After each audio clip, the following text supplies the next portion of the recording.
du ma bëgg di ko wute. donc j'étais juste venu ñëw moon pour jël la parole, dama ñëwoon juste pour bokk ak yéen ñëpp ñëw toog parce que mbir mi ci laa bokk. Je considère que nous sommes tous engagés dans une entreprise nationale de changement. Loolu moo taxoon ma ñëw dama ñëw parce que aussi j'ai des relations privilégiées avec la Lyon du Baol moom bu organiser ma ñëw lu mel problème. Donc c'était pour ça que je suis venu, mais bon l'occasion faisant de la ronde li ñu wax nii dama ciy prononcé wu très très rapidement parce que dafa dugg ci benn cadre global boo xam ne man loolu laa gëm ci projet bi nit ñi dañuy wax ni j'insiste trop sur ces questions mais damay répéter ni sénégalais yi bi ñuy jël pouvoir bi ñun bokk na ci liñ leen dig te ci loolu la ñuy xaar mooy cet impératif de justice et de reddition des comptes. nit ñi c'est vrai bu ñu yoree dëkk bi wax nga ko sànq maa ngi lay déglu bi may ñëw nous sommes en train de réussir économiquement à redresser le pays mais imaginez leen situation dëkk bi Sénégal bu fekkee dañu dem ba 2029 et que la question de la justice n'est pas réglée et qu'on ne nous dise pas que nous sommes dans un esprit de revanche xam nga ku nekk ci esprit de revanche bu jëlee dëkk pendant 1 an et que le gouvernement de Macky Sall soit presque intact aujourd'hui Macky Sall bu dellu soit toon mën na jëlaat gouvernement teg ñoom ñëpp ñu ngi ci biir si nous étions dans la revanche je pense que loolu la ñuy jëkk a def dañuy def ñoom li ñu def loolu leen ñoom ñëpp un séjour carcéral sans fondement loolu mooy revanche mooy nit ki def la nga def ko la mu la def ñoom li ñu def ñun mënuñu leen ko def parce que gëmuñu loolu nous sommes des hommes de droit. Nous sommes des hommes de droit, nous sommes des républicains. Et li nga xam ne moom la ñu Sénégalais yi wóolu mooy yoon. bañ nañ ko ba bi ñu ñëwee dañ ne jub jubal jubanti.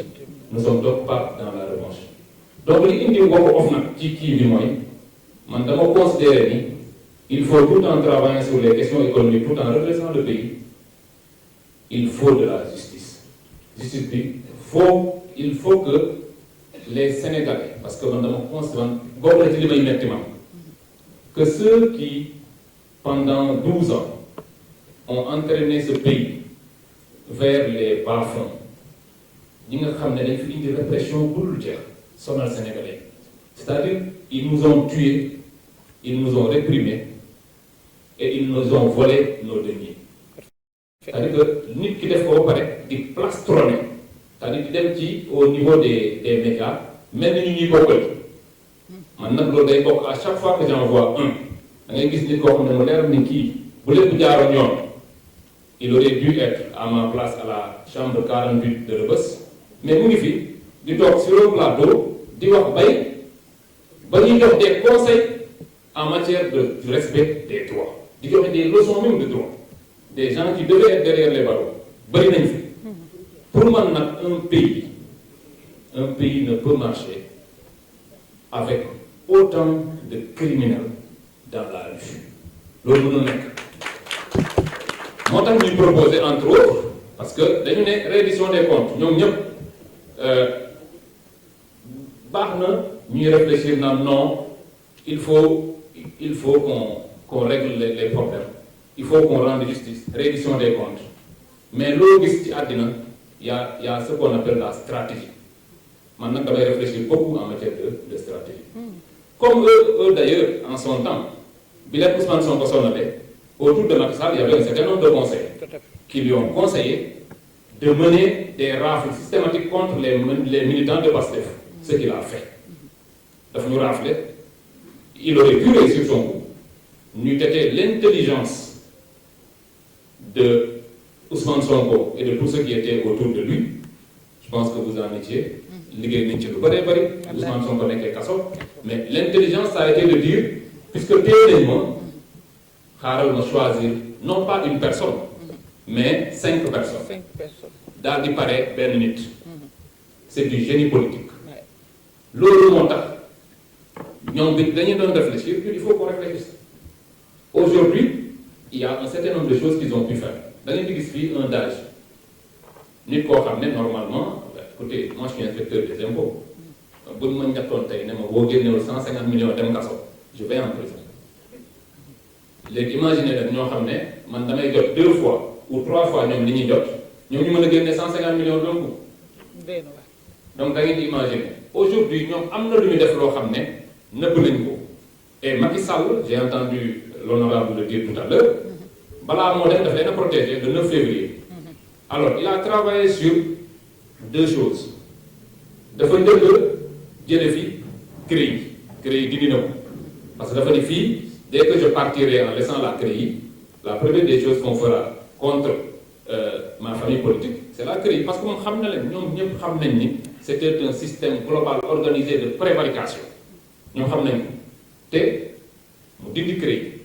alors en enlevant la CREI mu jël l'essence de la CREI c'était l'enrichissement illicite mooy maanaam nga am alal boo xam ne yow mënoo wax nit ñi foo ko jël nga jékki-jékki rek nekk milliardaire ñu ñëw ne la yow milliard bi foo ko jëlee te yoroon suñu dafa nga réew alors bi mu dindee CREI dafa jël la compétence de la CREI parce que créé na parquet financier mënoon na jël compétence en matière d'enrichissement illicite yóbbu ko parquet financier bu ko fa yóbbuwoon enrichissement illicite day yomb a def dafay yomb trop non il a préféré yóbbu ko OFNAC ba pare et OFNAC la particularité c'est que kuñ fa teg aujourd'hui tu as un mandat kenn du la fa jël il a mis là-bas un personnage particulier ku ñëpp xam fii Serigne Bassirou vous pensez que Serigne Bassirou moom dina fi wax ki benn Sénégalais ne ko dañ lay poursuivre en matière d'enrichissement illicite mais il n'en fera rien du tout on l'a mis là pour que genre procédure yooyu na ko geler pendant tout son mandat alors donc parquet financier sax bu initier woon quelque chose buy niru enrichissement illicite l'OFNAC a la possibilité de demander qu'on arrête cela donc l'OFNAC aujourd'hui est le siège de l'enrichissement illicite et ki fa nekk aujourd'hui ñi nga xam ne parce que tey li enrichissement illicite li tax mu am solo mooy nit ki mën naa làqatu def lu ko nekk parce que tout n'est pas révélable à partir d'enquête ou d'audit ou de rapport bu ñu juum ci wax ni non rapport bi non man gëwuma rapport yooyu moi je suis fiscaliste en fiscalité noonu lañ ko réglé c'est-à-dire au lieu d'être là à dire que yow nii nga gagné say revenus mais dañuy comparer say revenus dañuy dem rek xool résultat yi yow ba ngay ñëw ci dëkk bi tu avais 100 millions tey tu as 1 milliard wax ñu yow puisque yow normalement boo liggéeyee rek 100 millions ngay am mais noo def am 1 milliard loolu mooy enrichissement illicite loolu mënu fee nekk dans la configuration actuelle des choses parce que Macky Sall nous a placé ba muy dem lañu galgal teg fii sëñ Bassirou donc on a 2 possibilités la première c'est de faire une loi de réformer encore parce que moom le 9 février dafa réformer soit ñu jël la compétence en matière d'enrichissement illicite yóbbu ko parquet financier et immédiatement on démarre des poursuites loolu bu ñu koy def immédiatement mais le paysage politique sénégalais va changer parce que ñi fi nekk di wax ju bëri yëpp c'est des gens qui sont enrichis de façon illicite. Tout à fait. boo ëndee loolu dañuy daw xëccoo ji frontière parce que ñoom c'est cela leur truc ñoom c'est pas des gens courageux c'est-à-dire que ñoom dañuy def ba ci ñoom sax am na ñoo xam ne avant même que le pouvoir ne finisse daw nañ ñeneen ñi fi toog ils espèrent encore que non ñii peut-être qu'ils ne trouveront pas le moyen de me créer des problèmes mais si jamais on remet en place c'est-à-dire que ñu jël enrichissement illicite yóbbu ko parquet financier dañuy xëccoo frontière mais loolu benn la en dehors de ça on peut tout bonnement mais réformer l'OFNAC dissoudre ko gars yi dañuy wax ne man dama bëgg dissoudre moi je vais directement aux choses pour man loolu mooy joxe ay résultats layam comme dit mon ami Dame Mbodj du indi résultat day yéex dëkk bi boo ko bëggee yokk si tu veux aller de l'avant il faut rendre d'abord de la justice. On ne développe pas un pays sans justice. Mënuñu fay nekk gis ñoo xam ne ñii nii ils ont posé trop de problèmes à ce pays. Ñu ne non, on va développer le pays en les laissant. D'ailleurs ñoom duñu la ci seetaan parce que si vous voyez bien ce que j'appelle l'opposition dérivée. L'opposition dérivée, c'est des gens qui sont rémunérés à partir de deniers publics. Li ñu sàcc dañ koy jël dem trouver un ou deux chroniqueurs, quelques journalistes, mais jox leen ko. Et en politique tout est perception da ngay liggéey ba sonn ñu dem jox ko benn presse rek ñuy wax ne non affaire bi doxul. J'en veux pour preuve le port autonome de Dakar. Port autonome de Dakar aujourd'hui mais c'est une catastrophe boo dégloo waa presse bi le port va très bien donc lan la c'est parce que ñoom ils ont les moyens de payer une certaine presse loolu mooy l'opposition dérivée c'est-à-dire que ñoom taxawuñu jàkkaarloog ñun non dañuy jël ay nit fay leen ñooñu jàkkaarloog ñun mais comme l'a dit le président Sonko mais ñooñu ñuy fay effaçons-les bu ñu leen effacé kan la ñuy jàkkaarloog mais la véritable opposition et opposition dégg naa la sànq nga koy wax ñun li neex ci ñun mooy nos principaux opposants mais ont commis des crimes et délits qui à tout moment peuvent les amener vers la prison. Y compris les nouveaux opposants. Les nouveaux opposants. Les gens, le pétard mouillé là, moi, qui m'a trouvé l'invertébré politique. Nga xam ne moom Ousmane Sonko lay visé alors que tey jii boo ko joxoon le Mbappé du Pastef wala nga jox ko Lamine Yamal c'est-à-dire le plus jeune d'entre nous bu demoon élection kooku da koy gagné. te pourtant yàgg na ci politique nag moom bi mu commencé politique kenn xamul kañ la mais ils ne peuvent pas réussir en politique parce que comme dit le président Ousmane Sonko la haine ne saurait être le moteur de la politique. yow li lay yëkkati rek mooy bon damaa bañ kii donc lu mu wax rek ku ŋàññi Ousmane Sonko rek tu es d'accord avec lui. kooku c'est pas de l'opposition. L'opposition c'est sans sentiment. C'est-à-dire que bañuma la man dëkk bee ma ñor. C'est un peu ça qu'on fait. Donc pour en revenir à ça, je disais que nous avons une opposition qui est très très intéressante parce que c'est des gens qui sont faciles. li ñu Macky Sall doon def mooy maanaam jàpp ñu tëj ñu sans raison ñun on a 1000 raisons pour tous les prendre.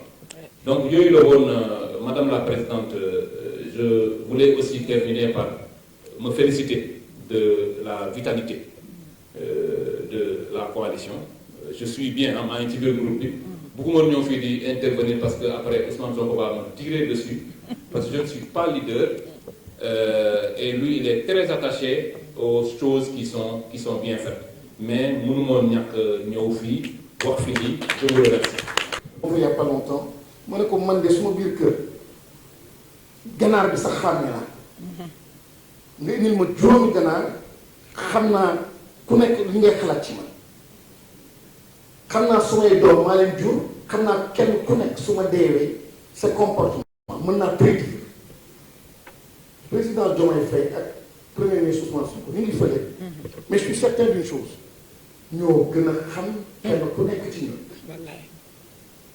Et j'ai dit la suggestion bi may def d'abord yàlla aimé mais je dis la suggestion que je fais continuer sa yow. Tu dois appuyer par la presse, appuie par ton écrit, sois généreux, envoie un message à un collègue, à quelqu'un que tu connais, pour lui dire jàddal gauche, etc. Je dis, tôt ou tard, nit ki mooy ne waa kii bëgg naa toog ak kii parce que un homme qui est au pouvoir, son problème mooy avancer. Da ngay nekk en famille, tu es entouré de 100, 200 personnes, mais tu es seul. Da ngay soxla koo xam ni ak ñoo xam ni ñu ngi ñuy continuer di la éclairer, di guider, di la jàppale. Moo tax en tout cas je prends la parole simplement pour dire ne perdons pas la chose de vue la plus importante mooy notre foi ci projet bi suñu gëm-gëm li tax ñu xeexoon ak ñoo xam ni xeex nañ te dee nañu et ils ne peuvent rien revendiquer aujourd'hui ñoo xam ni mutilé ñoo xam ni perdu et cetera qu'est-ce qu'ils peuvent dire? Est-ce qu'eux, ils ont la possibilité même de taper sur la table? Non. Comme il y a le Japon. Mais ce projet-là, il est important. Et j'insiste là-dessus. Pour dire que ce que ce gouvernement a fait, pour moi, de plus important et de plus grandiose en un an. Bon, c'est vrai, il y a les chiffres, ça c'est bien, parce que les États-Unis veulent des choses factuelles. Mais il y a une autre dimension très subtile. Moi, c'est la chose disruptive, madame. Changement profond qui opère au souffle. Nous, on le sent. Et des fois, ça ressemble à peut-être du retard. Je sens des fois, etc. Non, c'est pas ça. Ce qui est en train de se passer, c'est un changement de paradigme à l'intérieur. Un ministère qui avait l'habitude d'aller tout seul, on lui dit, oh, reviens. Il faut un secteur qui. Donc, il faut ce qu'on appelle les projets catalytiques. On n'avait pas l'habitude de travailler comme ça. Mais aujourd'hui, dans mon Adama, et puis surtout des ministères, des organisations, qui pendant des siècles n'ont jamais eu à travailler comme ça, aujourd'hui, on les met ensemble, on les force ensemble, on les oblige pour mettre dans une logique de rationalisation. Donc, lourd, si la mayonnaise prend, à terme, il y a un impact, exemple humain, nous, moi, presque partout dans tous les secteurs. Ministre Bo, dîner l'année, aujourd'hui, ce qui est en train de s'opérer, direction Bo, agence Bo, il y a des changements profonds, extrêmement intéressants.